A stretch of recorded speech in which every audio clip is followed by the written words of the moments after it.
This morning we discussed up to the point when Krishna is born. Does Krishna ever take birth? No. Ajopi san abbayatma.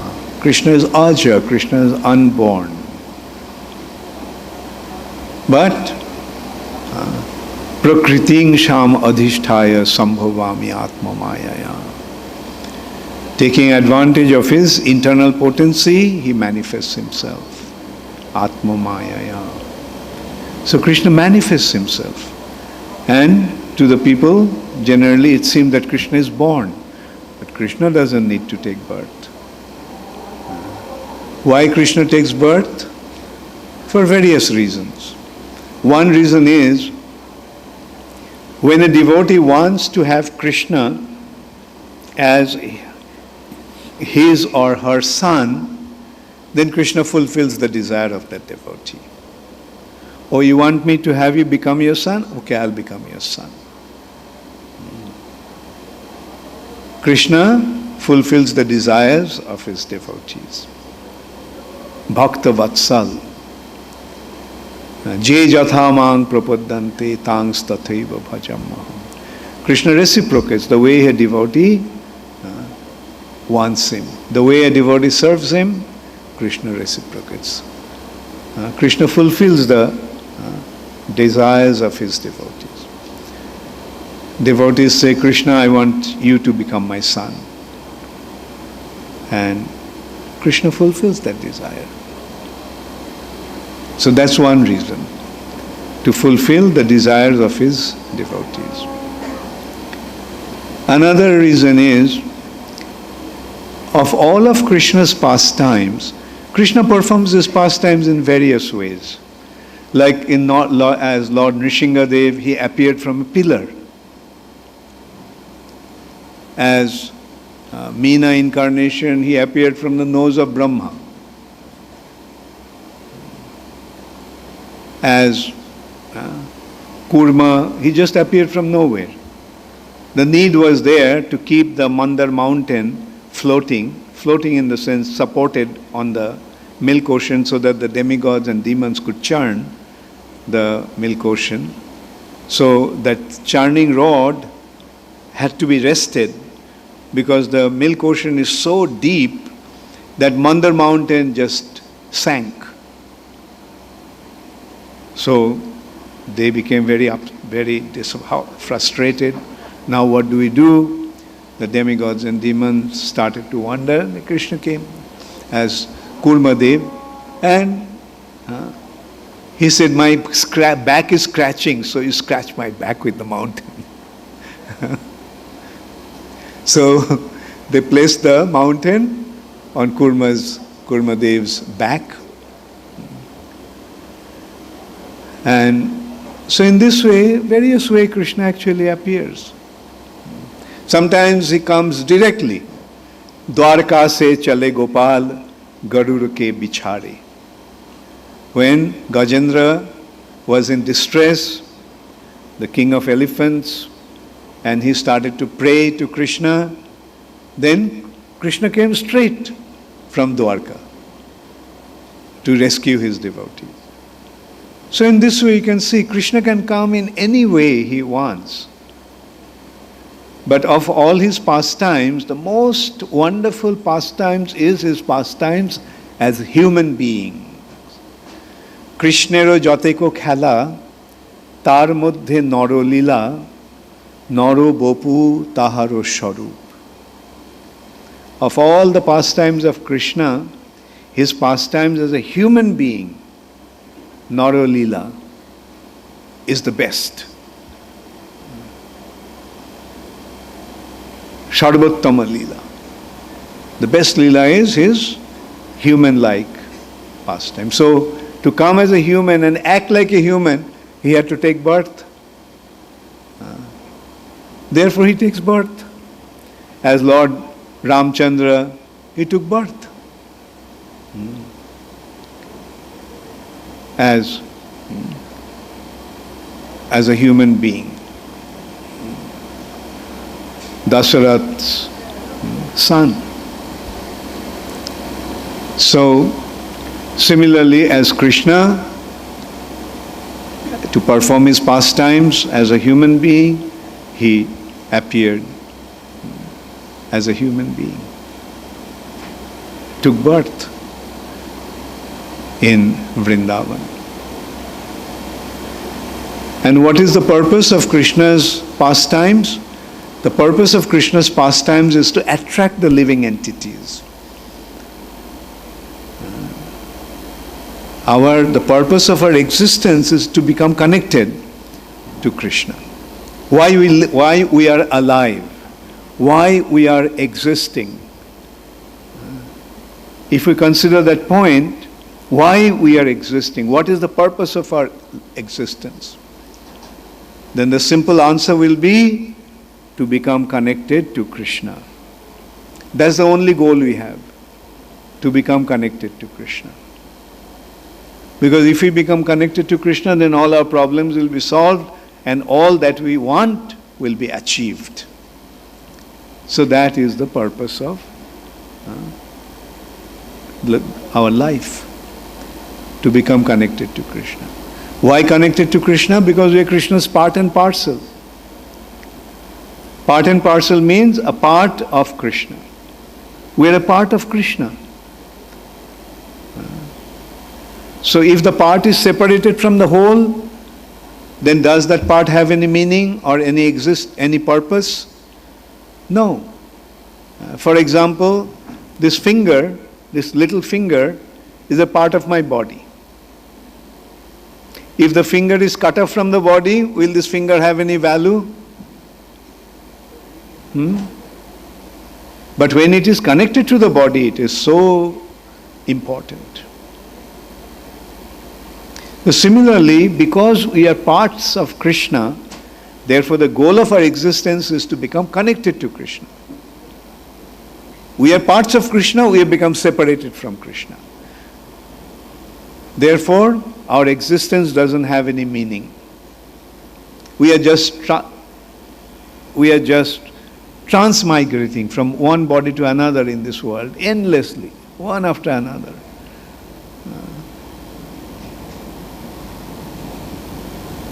In that respect, another consideration is, if we consider physics, like there are two things.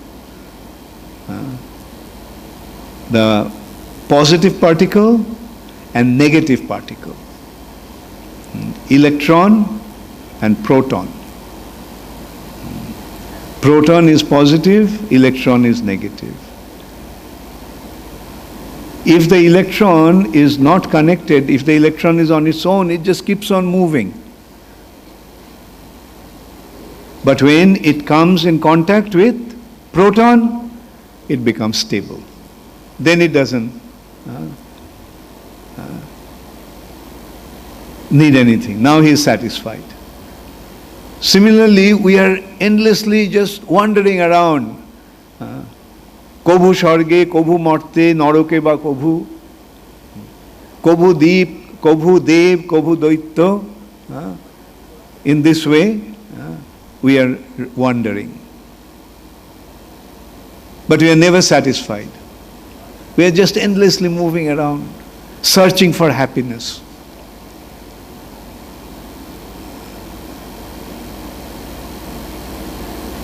And it will continue unless and until we come in contact with Krishna. Just as the electron becomes now peaceful, it has come in contact with the proton. Similarly, when we come in contact with Krishna, we become peaceful. Otherwise, we are just trying to enjoy endlessly, not having any enjoyment whatsoever. So that is the goal of our life. Therefore, we must utilize this existence to develop our relationship with Him.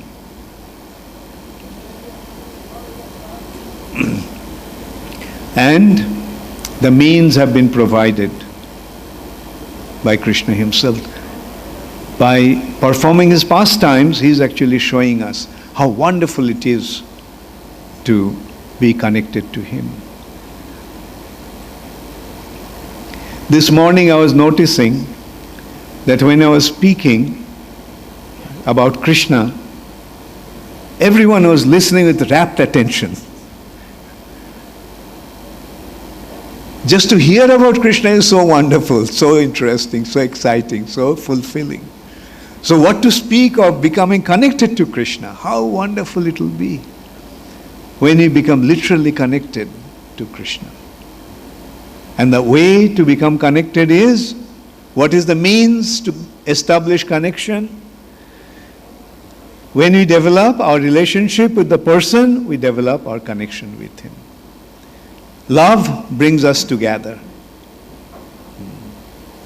So if we want to become connected to Krishna, then we have to love Krishna. When you love somebody, don't you want to be with that person?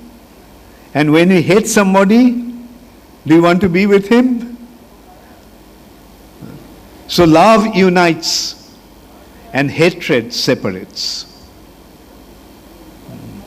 So if we want to be united to Krishna, with Krishna, if we want to be connected to Krishna, if we want to develop our relationship with Krishna, then we have to develop our love for him. We have to offer our love to him. Love is there in everyone's heart. Why everyone's heart?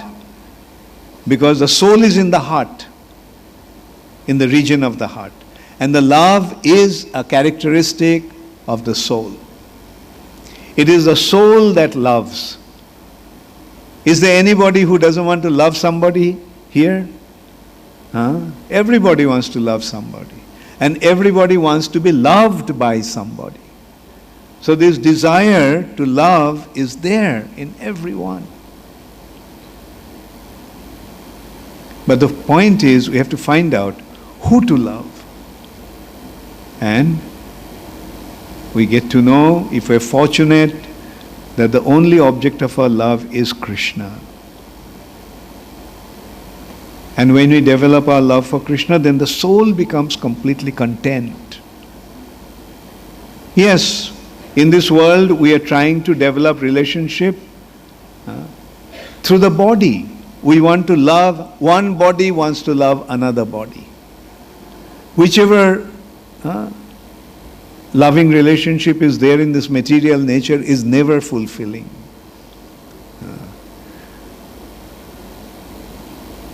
Mother naturally loves the son or children, but the children grows up and becomes a rascal. Then is the loving relationship there? No. Mother may still love the child, but the child doesn't care for the mother. It's happening in today's world. The children don't care for their parents. Husband loves his wife, wife loves her husband. But often we find, although they started off, with a loving note, but very soon they start to hate each other. They start to fight, and the fight ultimately ends in the court in divorce, separation. See, love brought them together, but hatred separated them. It's happening everywhere. The relationships are breaking off. Why? Because that is not the object of love. Therefore, no one is satisfied. This love is the craving of the soul. And until and unless the soul gets that object of love, the soul will never be satisfied. Soul will never be content. And even if the love is wonderful in this world, but then what happens? In course of time, they become separated. Death comes and takes away. Okay, you love, I'm taking away, I'm sorry, I have to take your loving object away from you. And instead of joy, now the love is causing pain. You know the story of Romeo and Juliet? The big love story. In every culture you'll find this Romeo-Juliet love affair. Romeo, Juliet, Laila, Majnu, and what to speak of in Indian culture. There are so many such love stories. Although they're ideal love, they can't really stay without each other. But they have to part.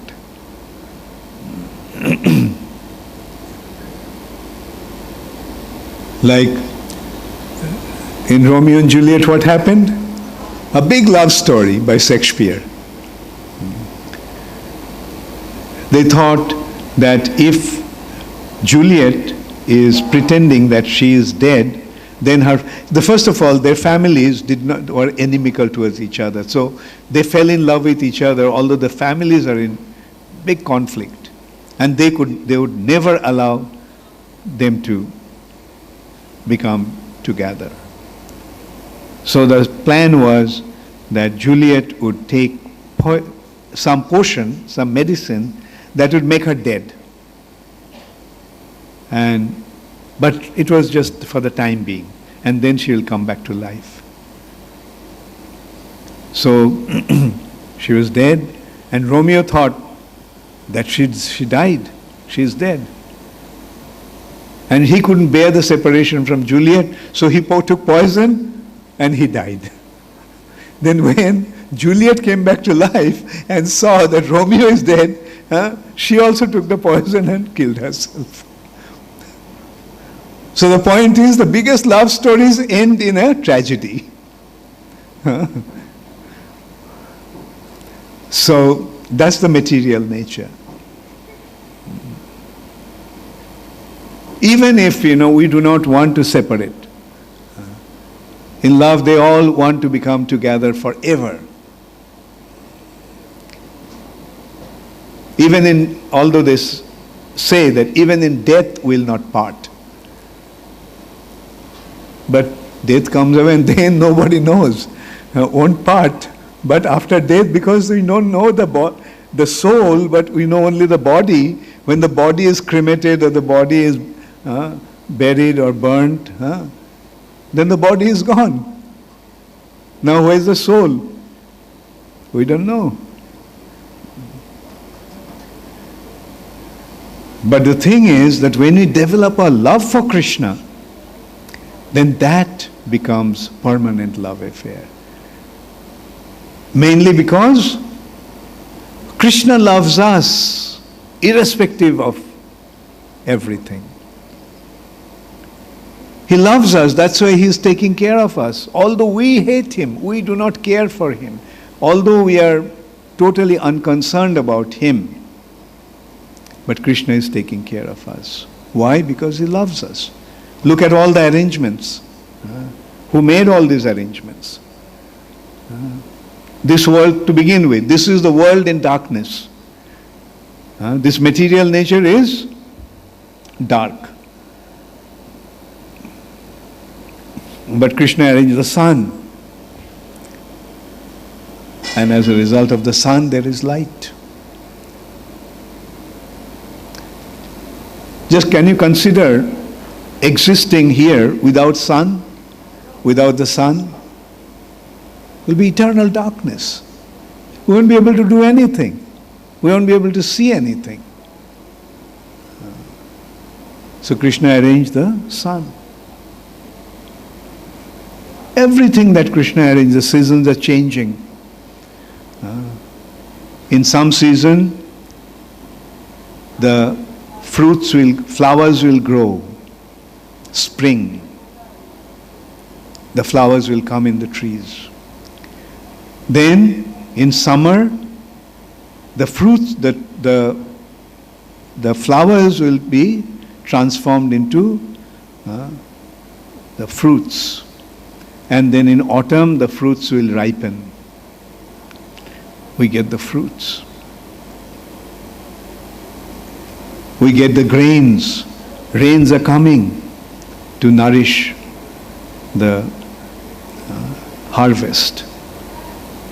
And we are getting the food in the form of grains. Rice, wheat, corn, millet. So in this way, Krishna is providing for our food. There are various vegetables they are growing because of the rain, because of the soil is providing the nourishment to the plants, because of the rays of the sun, because of the nectar from the moon. So who made all these arrangements? We are breathing, we need oxygen to breathe. We are taking oxygen and giving out carbon dioxide.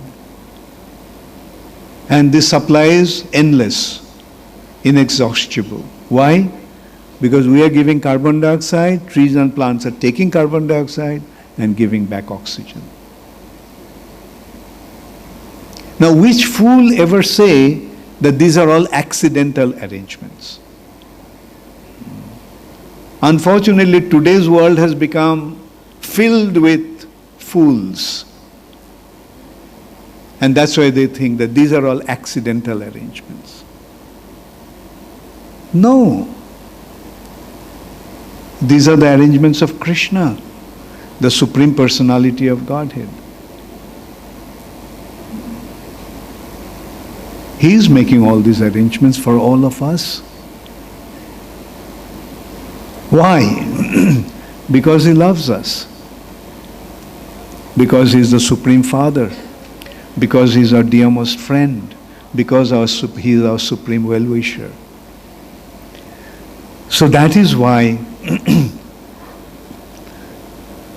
it is necessary, it is important that we recognize how much Krishna loves us. And then when we recognize how much He loves us, then we feel the natural impulse to love Him.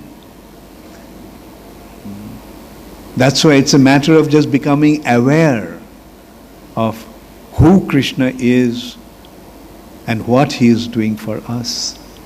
And when we recognize that, then we automatically feel that that inclination to love Him, desire to love Him.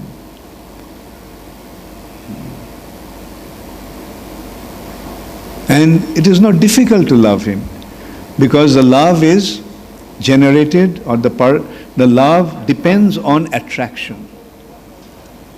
It is due to attraction that we fall in love. And those features of attraction are principally 6. There are not principally, there are 6 features, 6 aspects of attraction. Beauty. We become attracted to beauty. We become attracted to strength, power. We become attracted to wealth. We become attracted to knowledge. We become attracted to fame. And we become also attracted to renunciation.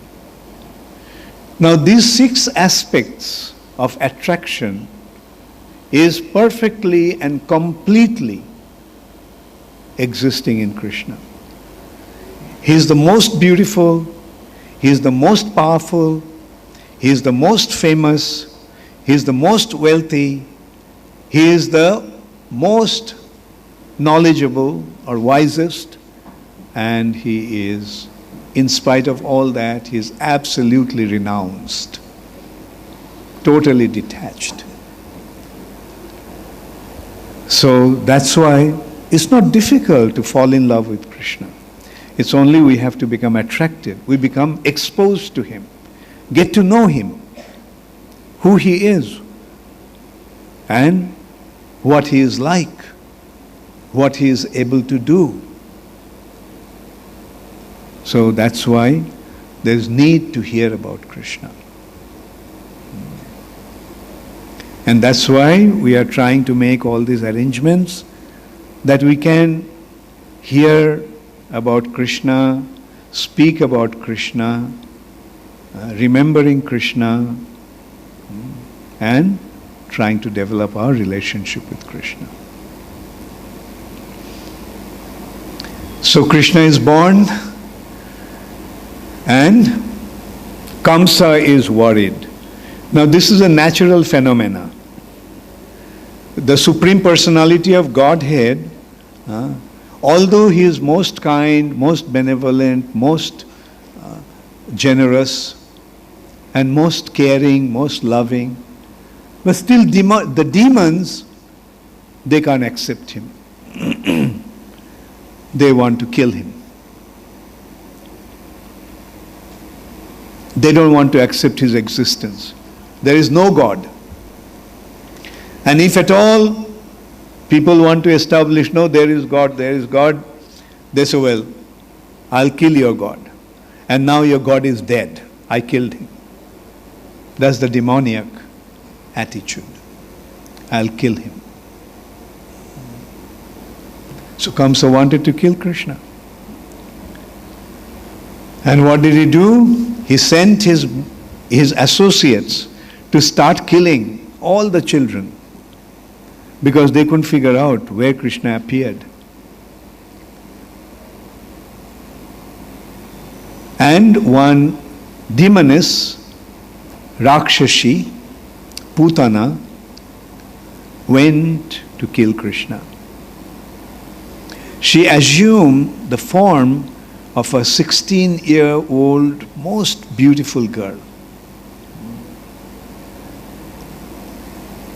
She was so beautiful, she assumed, she is a Rakshashi, her features were disgusting and horrible.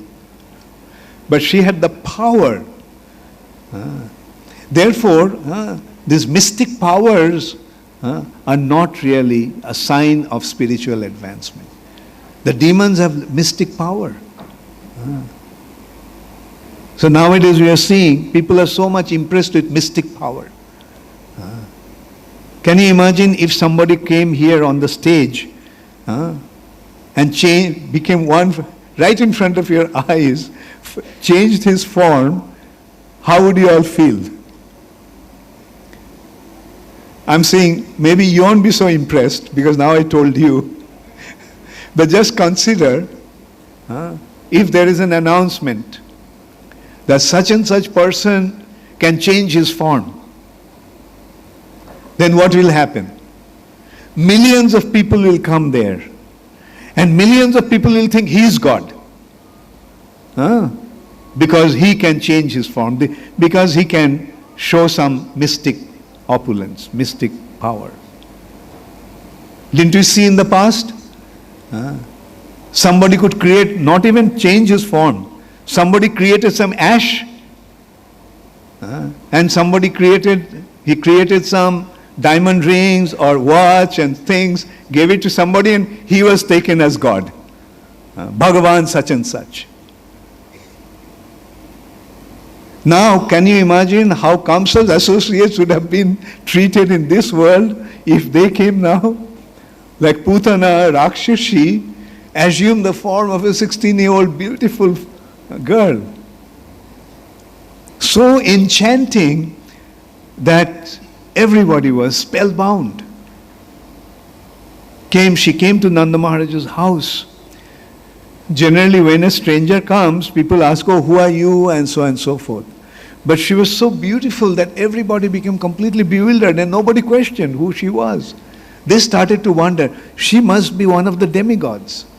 Maybe Indra's wife, Sachi came. Some even thought maybe Lakshmi Devi came to see her husband.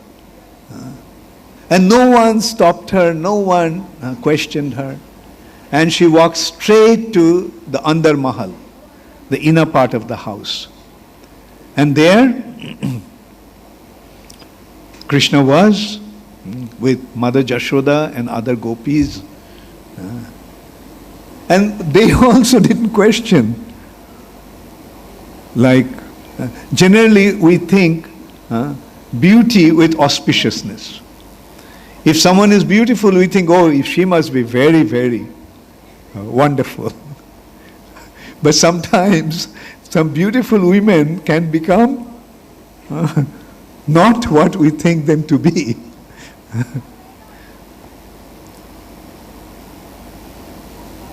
And anyway, so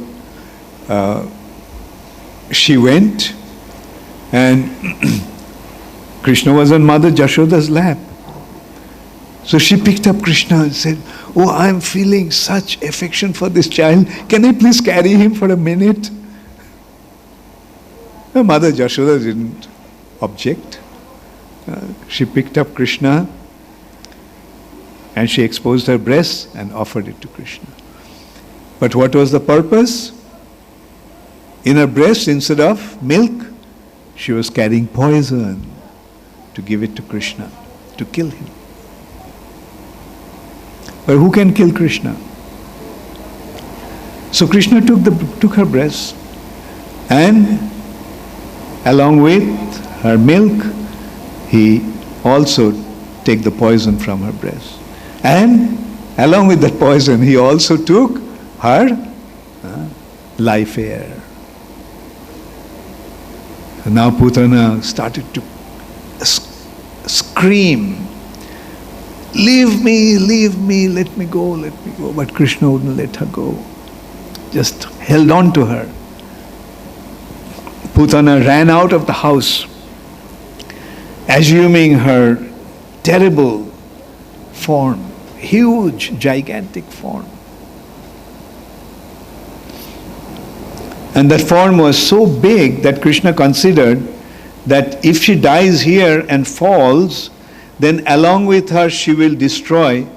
So many people will be crushed. So many houses will be crushed. She was so big, so gigantic. So Krishna made her run out of the village into the field. And there she fell dead. So everyone came running, thinking that, Krishna must be crushed, must have been crushed by this terrible demoness. So you can see the painting, Putana dead. What a huge body, and Krishna is playing on her chest. How little.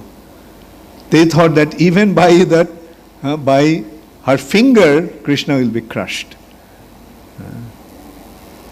But didn't. Krishna was on her chest. Putana died. And it has been mentioned that Putana actually got the position of Krishna's mother. After leaving her body, Putana went back to Godhead. Went back to Vrindavan. And got the position of Krishna's mother. Mother means not just Jashoda's position, but there are various positions of mother. Elderly woman, the friend of the mother, is also treated as mother. The Dhatri Mata, the nurse, is treated as a mother. So anyway, Putana got that position, motherly position. The point is, although she came to kill Krishna, she was elevated to the spiritual world. So this is how merciful Krishna is. Just because she gave him her breast like a mother for him to drink her breast milk. Oh, you came to me as my mother? Okay, I'll take you as my mother. So that is how wonderful Krishna is. So can you imagine just a little favorable attitude towards Krishna, what can it give us? Even a person goes to Krishna with an intention to kill him, achieves spiritual perfection. So what to speak of those who go to Krishna with a favorable attitude to serve him? So this is how wonderful Krishna is. Because of Putana's elevation or spiritual achievement, when they were burning her body, they couldn't burn the whole body. It was so big. They had to cut the body into pieces. And piece by piece they had to burn that body. And when a body was burning, a beautiful fragrance permeated everywhere because her body was sanctified, purified. So, so this is how Putana was delivered, although he came to kill Krishna. Then Putana is dead, but they wanted to take advantage, they wanted to take revenge, Kamsa. And they said, okay, send somebody else. So the next one to come to kill Krishna was Shakatasura. Shakatasura was a demon, was hiding in a cart. And it was a festivity. Krishna is now 3 months old.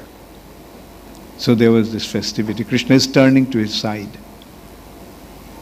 And so the festival was going on. So many people came in the house of Nanda Maharaj. Mother Jashoda was so busy. So she kept Krishna under this cart.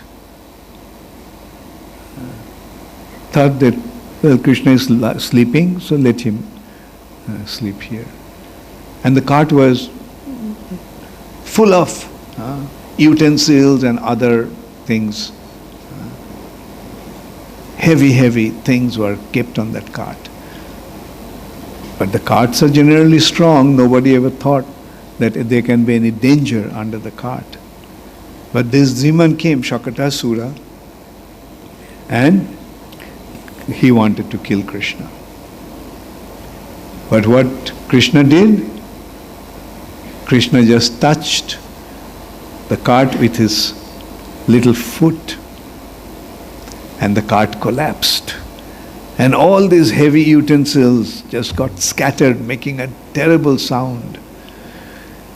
Mother Jashoda practically died out of anxiety. My God, what happened? I kept my little child under the cart, and now the cart broke. But she came and found the child was totally safe. And some of the little boys who were playing there, they told what happened. Krishna just kicked the cart, and the cart collapsed. Actually, what happened? This demon that came with an intention to kill Krishna, Krishna kicked the demon. And the demon was dead. Just one kick from Krishna's lotus feet was good enough to send the demon to his ultimate destination. Kamsa and his people started to become more and more in anxiety. What's happening? Putana is dead. Shakatasura is dead. Then there was a big demon called Trinavarta. So Trinavarta is sent now. Go, kill that child. Trinavarta, you're very powerful. You can assume the form of a cyclone, a tornado. So you go and kill the child. So at that time, Krishna was on Mother Jashoda's lap. And all of a sudden, Mother Jashoda felt that Krishna became so heavy. So she couldn't keep Krishna on her lap. So she placed Krishna on the ground, unable to keep him on his lap.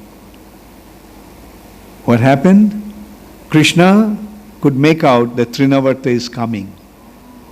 Krishna knew what Trinavarta is coming there for.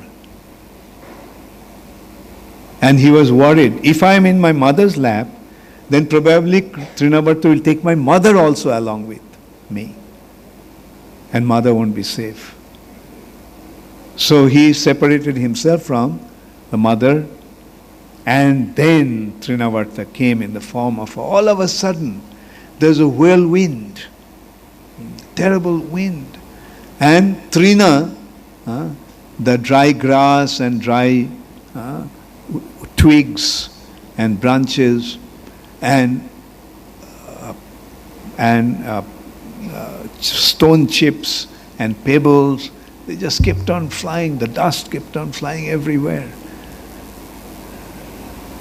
And nobody could see what was happening because everything was completely covered and they couldn't keep their eyes open because the eyes were also being affected by this dust and dry leaves.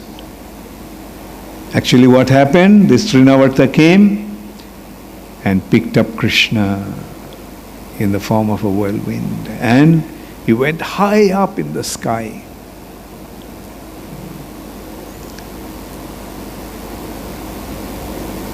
The intention was that he will drop Krishna from that height and this child will be dead. But again, who can harm the Supreme Personality of Godhead? Little Krishna, what he did? He put his arm around Trinavarta's neck.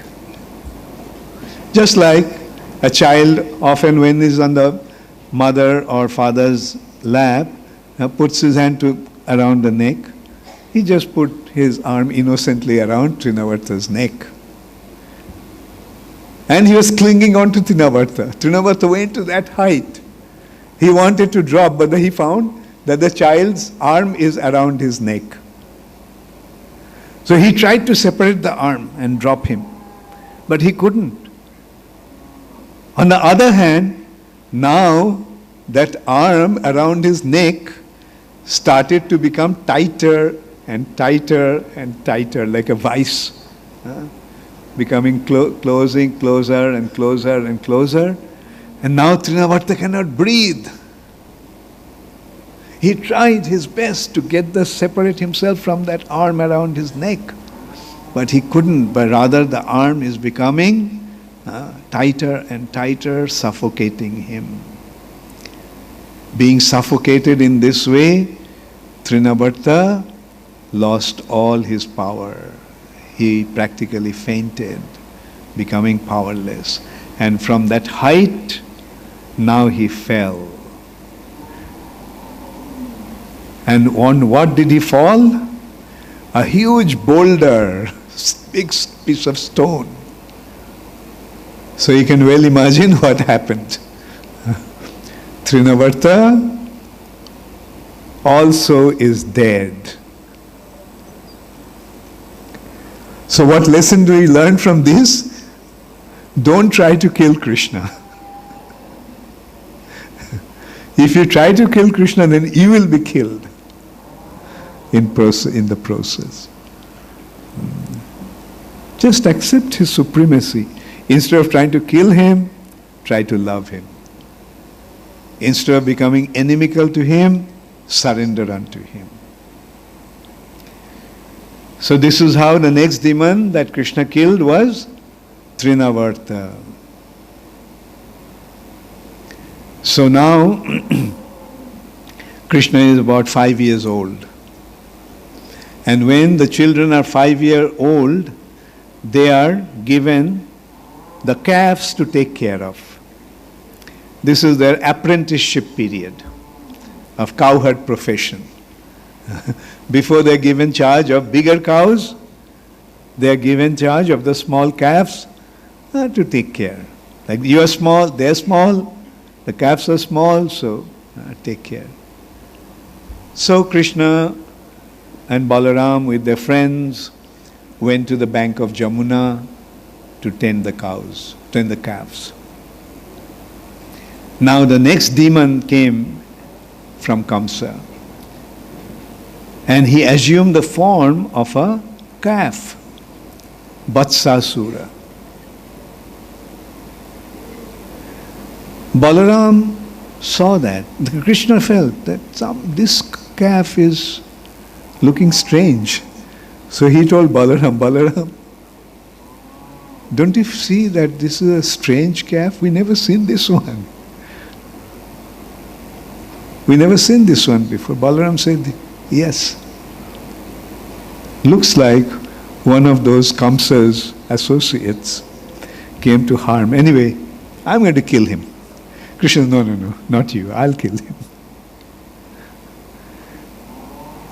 And then all of a sudden, this calf came charging towards Krishna and tried to kick him with his legs, hind legs.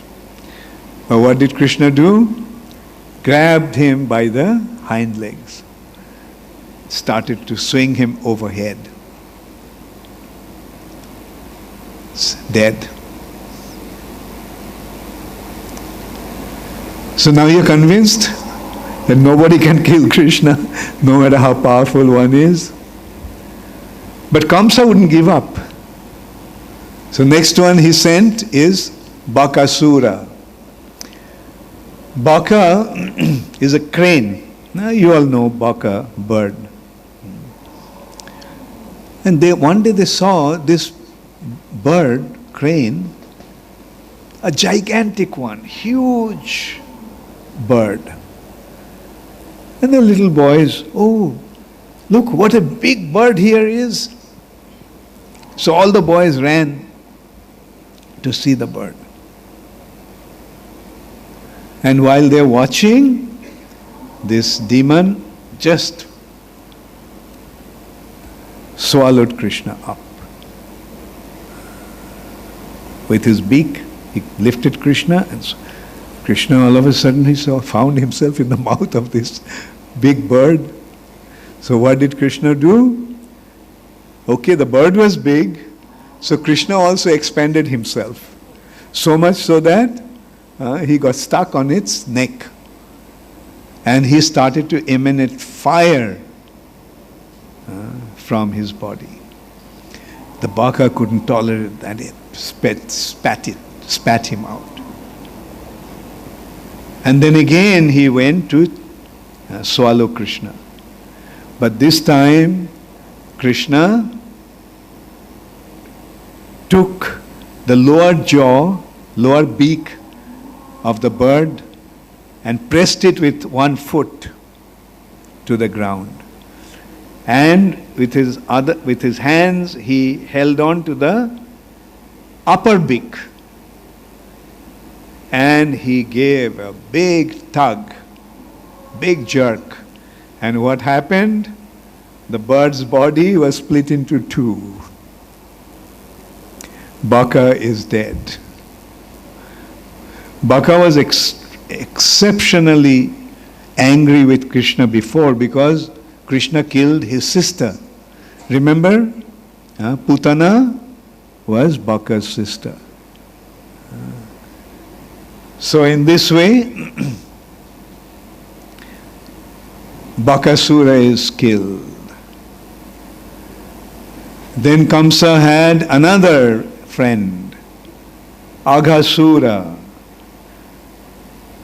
So one day, the children were taking the calves onto the pasturing ground, and on the way they saw this huge snake. They couldn't make out that it was a snake. Aghasura came in the form of a snake, a huge snake. And he had his mouth open. And his mouth looked like a cave, mountain cave. So all the cowherd boys became very excited. Oh, we found a new cave to play with. Let's go inside and see what's there. And they just rushed into Aghasura's mouth, along with the calves. That day, Balaram didn't come, because that day was Balaram's birthday. And Mother Rohini kept Balaram at home. Because it was his birthday, she wanted to keep Balaram there at home. So Krishna was standing there and thinking what to do now. Innocently, all these boys have entered into this demon's mouth. Now, how to save them? And Aghasura also was waiting for Krishna to enter, and his intention was that as soon as Krishna would enter, he would close his mouth and kill Krishna.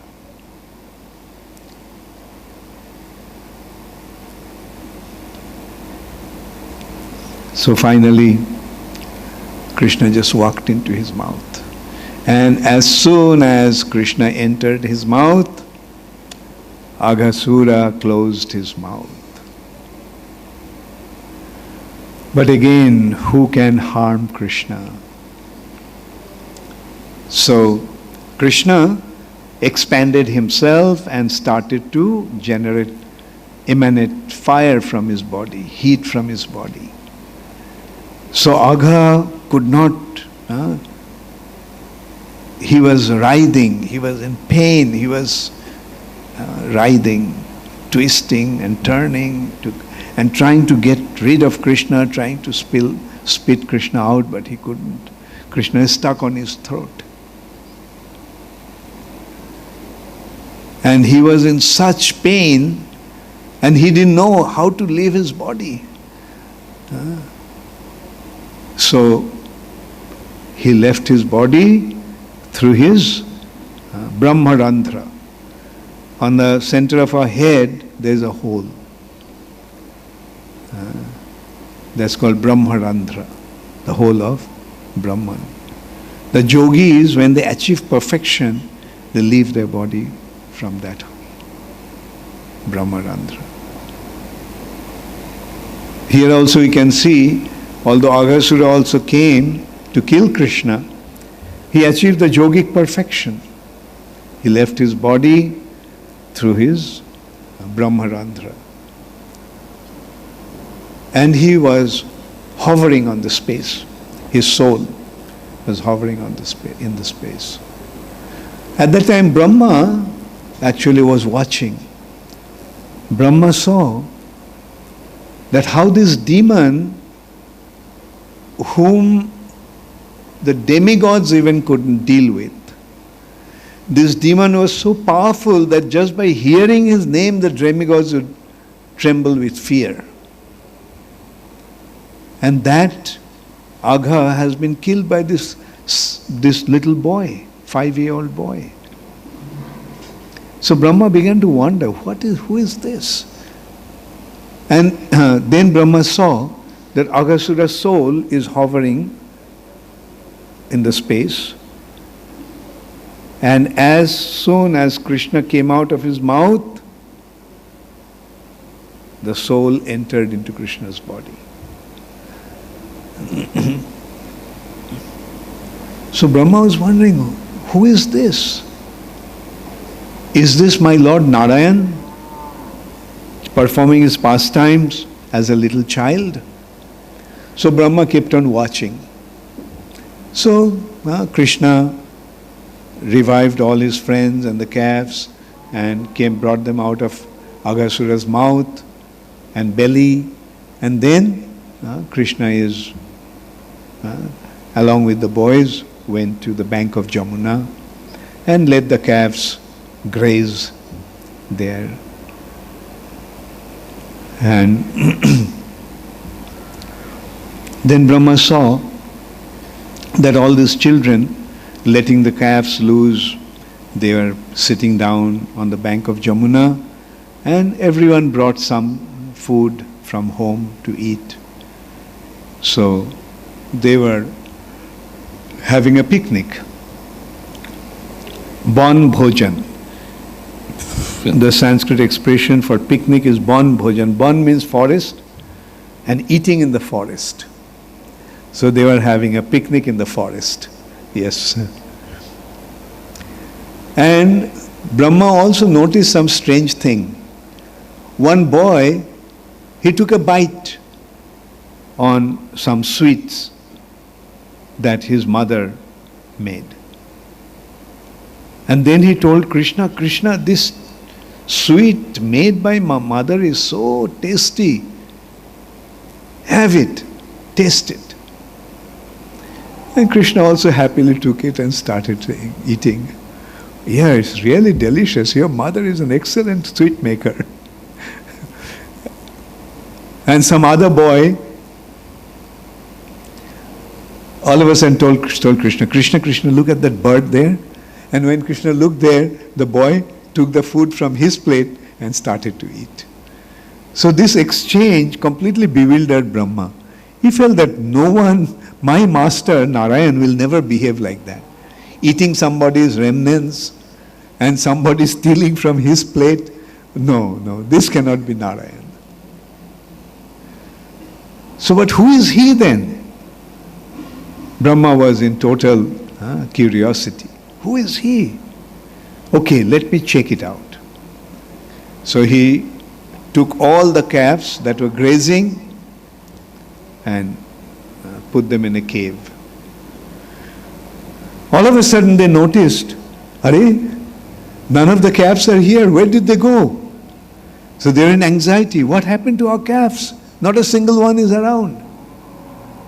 So Krishna said, you all keep on eating. I will go and find out. So Krishna went to look for the calf. In the meantime, Brahma stole all the cowherd boys also. Took them into the cave and put them asleep. So when Krishna couldn't find the calves and he came back and he found that now all the cowherd boys are also gone. Krishna wondered, what's happening? And then he realized that it is Mr. Brahma that who is trying to figure out who I am. Okay, Brahma, fine. You want to check me out? Check me out. So Krishna immediately expanded himself into all those cowherd boys and to all those calves. So it took Brahma just 1 second to put the calves and cowherd boys in the cave, asleep in Yoga Nidra, and he covered the mouth of the cave with a boulder. And then as he looked back, he found that all the cowherd boys are there, all the calves are there, the scene is the same, they all are having picnic, and the calves and cowherd boys are enjoying the association with Krishna. So Brahma wondered, what happened? I put all these calves and cowherd boys in the cave, but now I am seeing that they are all there. So then Brahma looked inside the cave and he found that all the calves and all the cowherd boys are there. So now Brahma looked back and now he sees that all the cowherd boys and all the calves are Narayan, his worshipable Lord. They all are Narayans. He knew about only one Narayan, and now he is seeing so many Narayans. All the cowherd boys are Narayan. All the calves are Narayan. So Brahma recognized his mistake, that this personality is the origin of Narayan. He is the source of all Narayans. So he begged forgiveness from Krishna and brought the cowherd boys and calves back. So this is how Krishna was performing his wonderful pastimes. Vinashaya cha dushkritam. Krishna, one of the purpose of Krishna's coming here is to annihilate the demons. So this is how from the beginning of his pastimes he was annihilating all these demons. In this way, one after another, Krishna kept on killing the demons. Now one day, when Krishna came to Jamuna to tend the cows, he found that as soon as the cows went to drink the water from Jamuna, they all died. What happened? the water of Jamuna became poisonous due to the presence of a serpent called Kaliya. Or the water became poisonous. So Krishna said, okay, Kaliya, you want to cause distress to my devotees? I will teach you a lesson. So Krishna jumped from top of a tree that was on the bank of the river. He dove into the water and he started to swim in the water, making sound, making noise. So Kaliya just came out, a big serpent with hundreds of heads. And he caught Krishna, coiled around his body,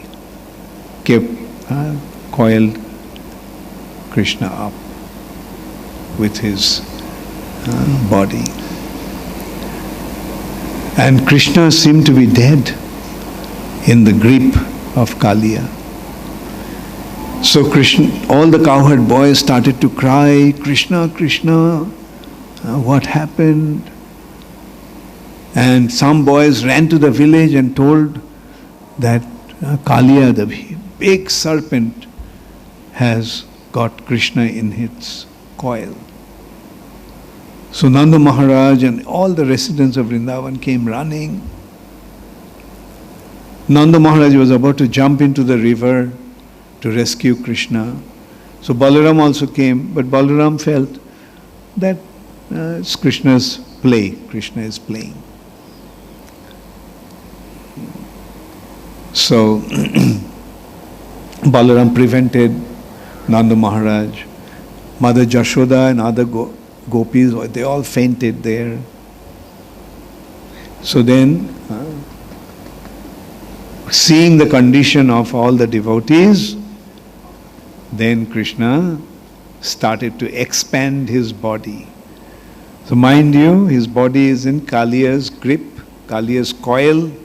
Now as he started to expand his body, what happened? Kaliya's vertebra began to collapse, being stretched. Now Kaliya is in distress. So Kaliya let Krishna loose. And at that time, Krishna just jumped up on Kaliya's head and started to kick him. But Krishna's kicking on Kaliya's head appeared to be like Krishna was dancing.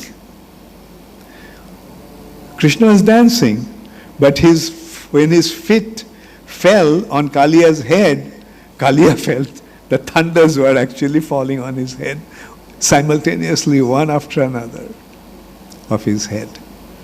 So Kaliya is completely in distress. He's almost dying. So Kaliya's wives, the Nagapatnis, came out. Seeing their husband in this distressful condition, they started to pray to Krishna. Please forgive your offensive servant. Please allow him to survive. So hearing the prayers of the Nagapatnis, wives of Kaliya, Krishna let Kaliya go. And there is also a story. Garuda had an animosity with the snakes, a general inherent animosity.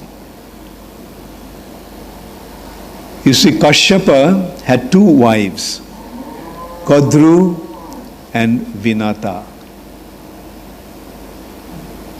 Kadru was the mother of the snakes. Kadru gave birth to the snakes. And Vinata gave birth to two sons, Arun and Garuda. Arun became the chariot driver of Surya Dev, and Garuda became the carrier of Vishnu. So, the snakes have a very vile and envious nature.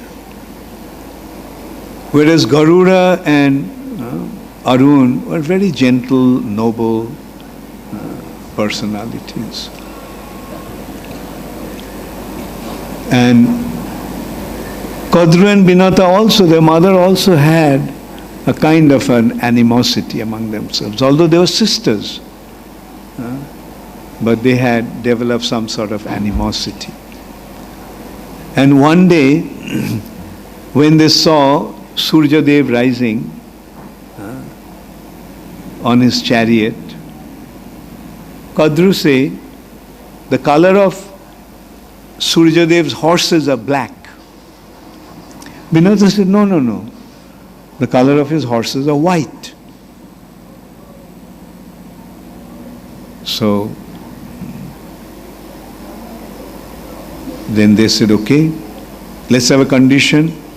If I am wrong, Kadru said, then I'll become your servant. And Binata said, okay, if I am wrong, then I'll become your servant. So, that night, Kadru was consulting with his sons, and told them about the condition, the challenge they had between themselves. And then the snake said, Mother, you made a big mistake. The color of the horses is white. So the Vinata was shocked. My God, so I have to become a servant of Vinata, my co-wife, my arch enemy. So my son, you all are so many. Save your mother from this distress. Yes, mother, what can we do? You all are black. So wrap around the horse's body. So when the Surya will appear and come, then everyone will see the horses are black.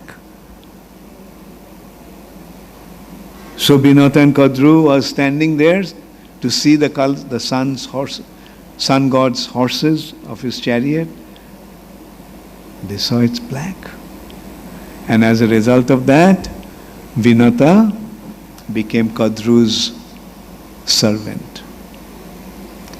And not only Vinata became servant, Garuda also had to become their servant. The snakes used to have all kinds of demand. Hey Garuda, come here, let's go for a ride. We will ride onto your back and you take us around the whole universe. Garuda like a humble servant. Yes, my masters. But then eventually Garuda got to know what happened. Why his mother became their mother's slave. And Garuda said, okay, release my mother. Tell me what you want. The snake said, okay, if you can bring the nectar, then we will release your mother.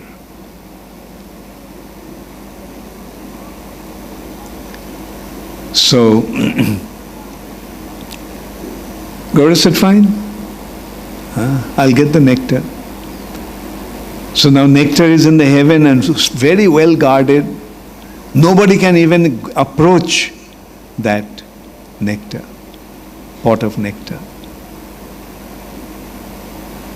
But Garuda got the nectar. And all the demigods attacked him, but Garuda was so powerful that they all were defeated. Indra hurled his Vajra, and Garuda felt that after all this Vajra was made from sage Daditji's bones, so I have to show some respect at least. So he let one feather go down, being struck by the thunder. Vajra. So then the Lord came and said, Garuda, if you give if you give the nectar to the snakes, and if they become immortal, then that is the end of this creation. So Garuda said, so what can I do? So he said, you do one thing, give the nectar to the snakes and release your mother, and then you ask them to get purified. Before drinking the nectar, they should have a bath. So when they'll go to take bath, then I will take care of them. So Garuda acted accordingly. A pot of nectar was given to them, and they released Vinata from their slavery. And Garuda suggested, look, you're going to drink this nectar, so you should go and take a bath first. So when they went to take bath, the Lord came and took that pot away. The snakes came back and found that the pot was gone. So they were so heartbroken that they started to lick the kusha grass on which the nectar pot was kept. And because they were licking that kusha grass, which is very sharp, their tongue split into two. Have you seen snake's tongue? It's split, cut. Because they were licking the kusha grass in order to get some nectar. They thought if some nectar at least dropped there, we'll get the benefit. So, so this is how Vinata was released. And so in this way, the Lord performed his wonderful pastimes along with his devotees. Okay, maybe I can tell just another demon being killed. So this demon is Arishtasura.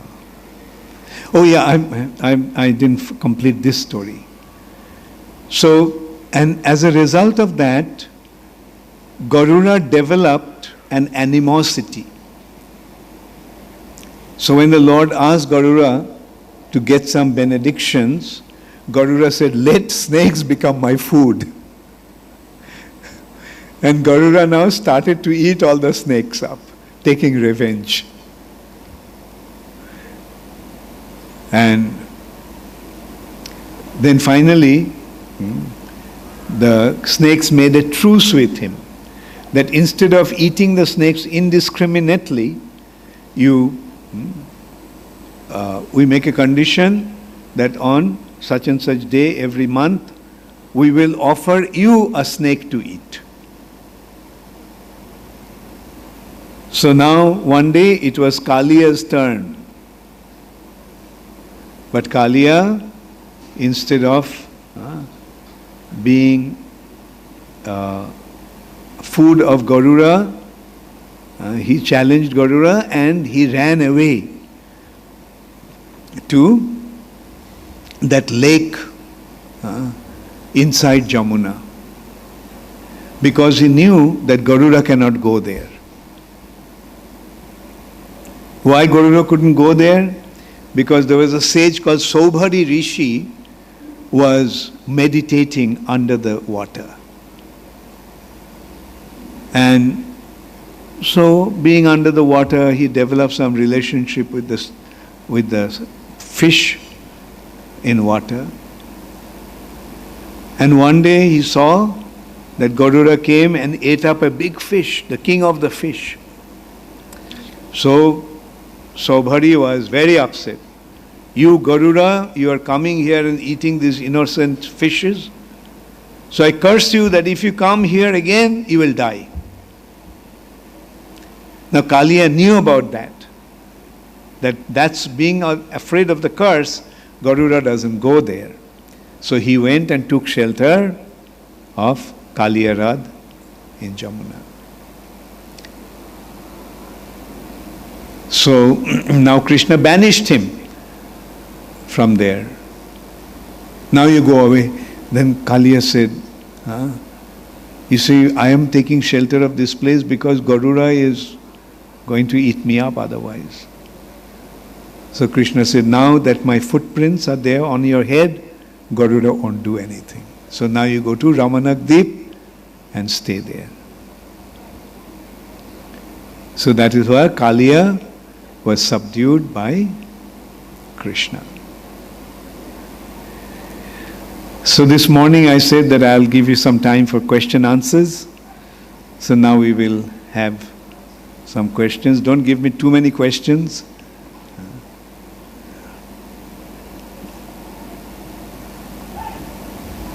I have, anyway, give the questions. Advaita Acharya Das, Allahabad. Hare Krishna. Thank you so much, Advaita Acharya Prabhu. Yeah, I saw you yesterday and today. I'm very happy that you came. Thank you. I hope you are happily situated here. The boys are taking care of you nicely. Thank you.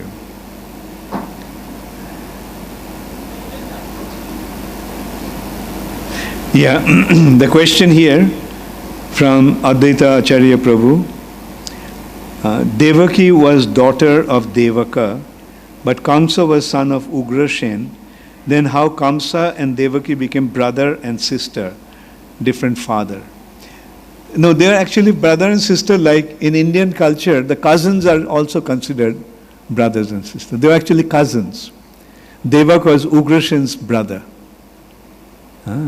So Ugrashen and Devak were brothers. So Ugrashen's son is Kamsa, Devaka's son, daughter is Devaki.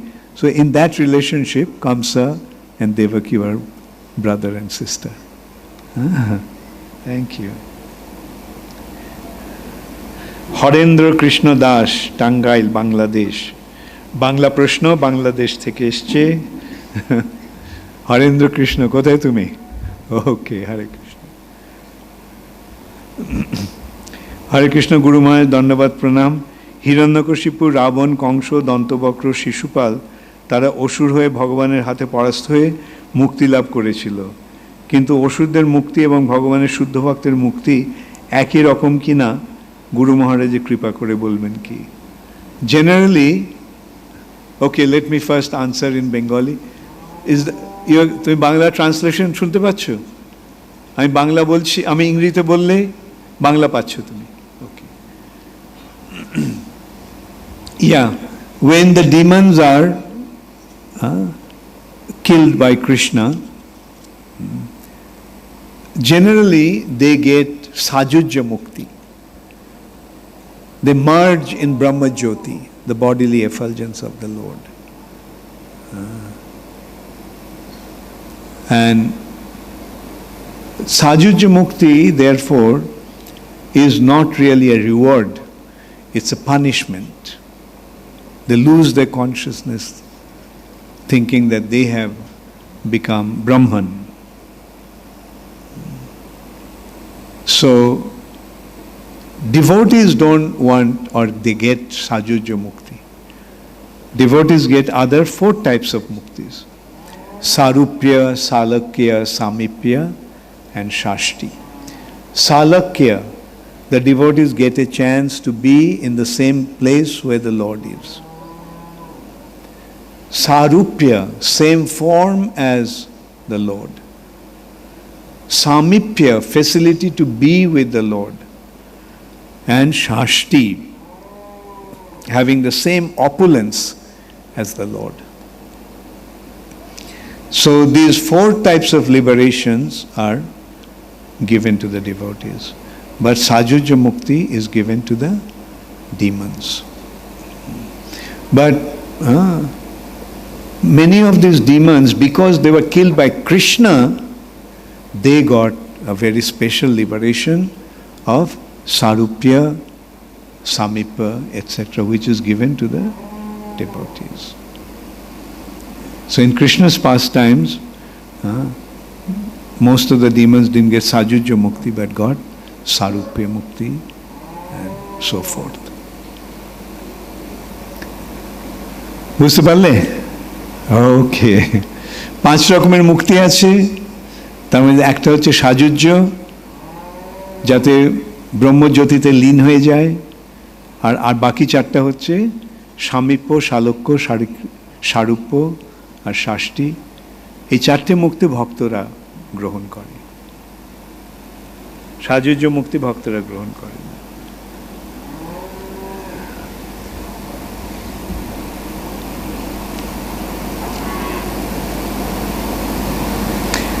So this question is Krishna Namamrit Das. Where is Krishna Namamrit?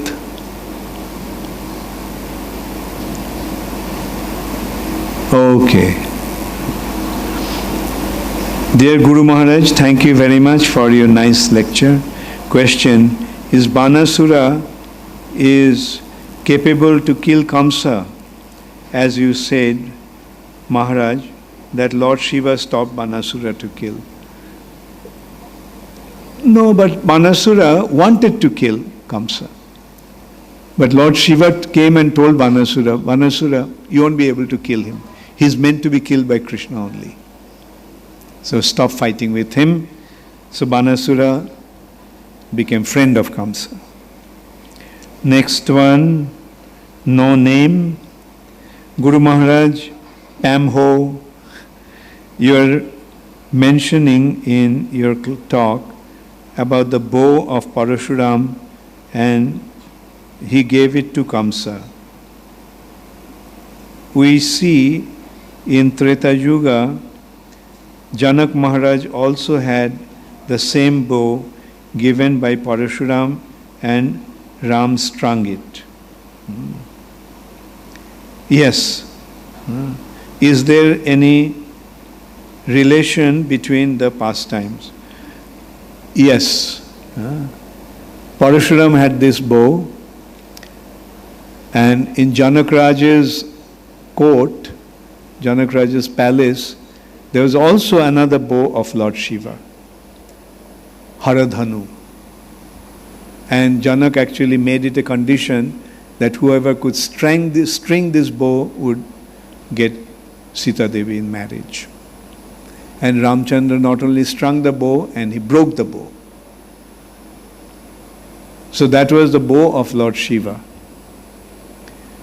So when he was returning to Ayodhya, along with his father Dasharath and others, then Parashuram came and confronted him, thinking that he's a Kshatriya. Oh, you are another upstart, arrogant Kshatriya. You broke Lord Shiva's bow. Who do you think you are? Come, take my bow and see if you can string this. So at that time, Lord Ramchandra took the bow. And when he took the bow, he also took away all the potency that he invested in Parashuram. Parashuram is a Shaktavesh avatar. That means the empowered incarnation. The Lord empowered him with some special potency. The potency that the Lord gave to Parashuram, now he took it back. So that is the difference. And this bow, Parashuram later gave to Ravan. I'm sorry, the letter gave to this Kamsa. In Treta Yuga, he had this encounter with Ramchandra, and in Dwapar Yuga, he gave this bow to Kamsa. With a warning. I'm giving you the bow, but when this bow is broken,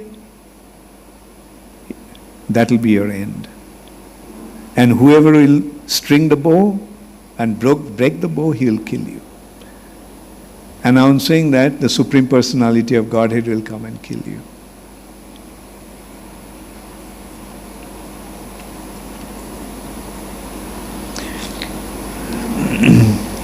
So this question is Mukunda Hari Das. Hare Krishna Mukunda Hari. My question is from this morning session. Who are the Lord's Shukla and Rakta appearance in Satyuga and Treta Yuga? In Satyuga it is Hamsavatar, who teaches the yoga, which is the Yuga Dharma, meditation, the Yuga Dharma. And in Treta Yuga, the Rakta or red incarnation is Yajneshwar, who comes to establish the principle of Yajna. So Hamsa and Yajna. So these questions came from Premavatar Das.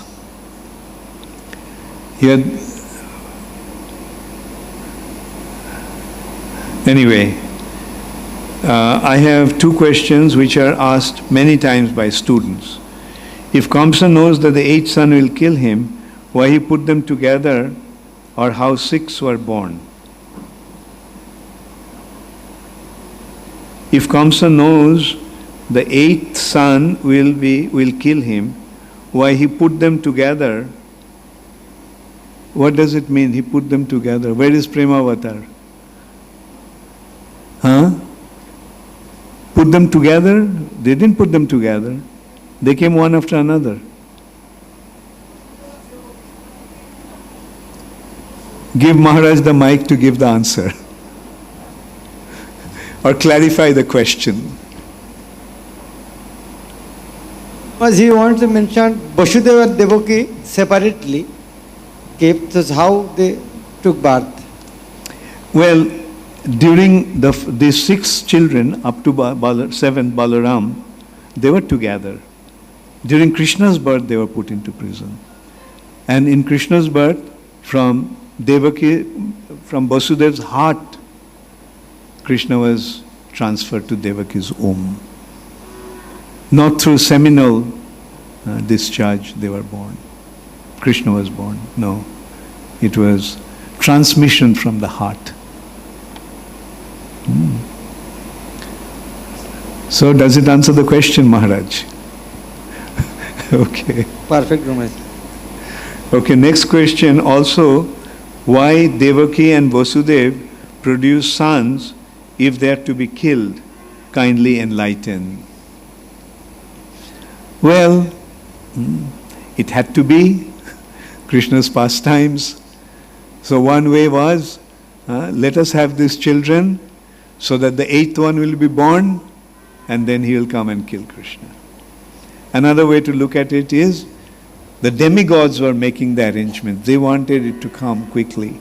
That's why it was Narad Muni actually who told Kamsa that Kamsa, from which count it will be eight? From front to back, back to front, from middle to middle.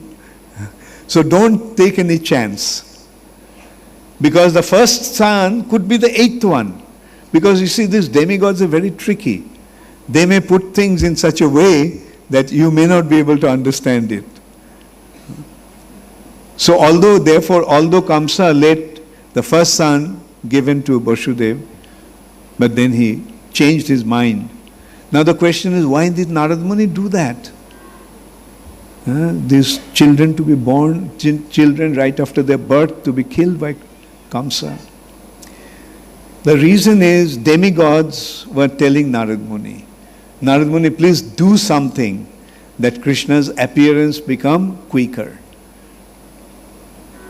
Because if this child survives, then Devaki will take long time to have the pregnancy. Because if the child survives, the mother takes long time to become pregnant. But if the child dies, then the mother quickly becomes pregnant. So that was actually demigod's appeal. And one thing we have to understand, that Krishna's pastimes are like a drama on a stage. When you watch a drama, you cannot question why it was not like that. Why did they get married? Why didn't they produce children? They could have, if they knew that Kamsa is going to kill them. But the arrangement is that Krishna is going to come to kill Kamsa. So that's why all this arrangement. Kalavati Radhika Dasi. Guru Maharaj, thank you so much for telling such wonderful and enchanting pastimes of Krishna. Became even more nectarian while coming out of your lotus mouth. My question is regarding the morning class. Question: what is the role of Kamdev in Krishna's pastimes? In Krishna's pastimes, Kamdev became Pradyumna. As he came as Pradyumna, Krishna's own son. Yeah, the pastimes is his pastimes. I'll tell you about Pradyumna's pastimes. What happened? How he was born, and when he was not even 10 days old, Sambarasura kid stole away. Pradyumna was thrown into the ocean. And a fish swallowed him up. Then a fisherman caught the fish. And the fish was presented, seeing such a big fish, presented it to the king of that place, Sambarasura. And when Sambarasura sent it, said, okay, sent it to the cook to make some nice fish curry. So when the head cook was cutting the fish, then from the fish's belly, he found this little child, still alive. And then he gave it to his assistant. And that assistant happens to be Rati, Kamdev's wife. Anyway, so I'll tell the whole story sometime. So that is Pradyumna. Pradyumna's pastimes. Simantini Devi Dasi. Okay. Hare Krishna Guru Maharaj. Guru Maharaj, as you told many times, as you're told, many demons were sent to kill Krishna. Krishna killed all demons. Guru Maharaj, I feel that many demons are residing in my heart. When I try to kill them, another stands up and becomes an obstacle in my Krishna conscious path. Guru Maharaj, please tell me when all these demons in my heart will be killed and I can be fully Krishna conscious devotee. Very good. Nice question. So, do you want to kill the demons? I thought women don't like to kill. Better to conquer them. Right? So the conquering means, yes, these demons are there in our hearts in the form of lust, greed, anger, etc. So how to overcome them? How to conquer them? By being Krishna conscious. When you become a devotee of Krishna, then what happens to lust? Desire to enjoy this material world. Do we want to enjoy? No. When you surrender to Krishna, then that tendency goes away. Krishna kills that. So, instead of we killing them, let Krishna conquer them. Okay?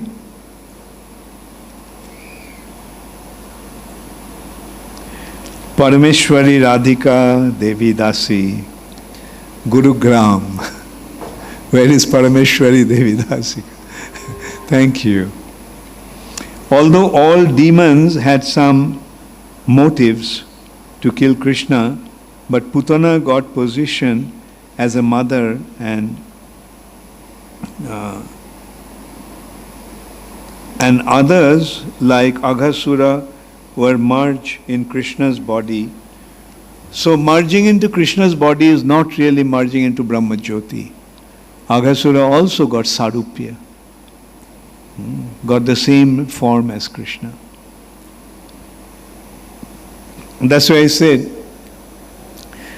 when these demons were killed by Krishna, it was different. They got Sarupya or Salakya, liberation. Like Putana got Salakya, the facility to be in the same planet with Krishna. Thank you all very much. Hare Krishna, all glories to Srila Prabhupada. Gaur Premanande, Hari Hari Bol. Namo Om Vishnu Padaya Krishna Prishthaya Bhutale Srimate Bhakti Vedanta Swami Niti Namine Namaste Saraswati Deve Gauravani Pracharine Nirvishesha Shunnavadi Paschata Deshatarine.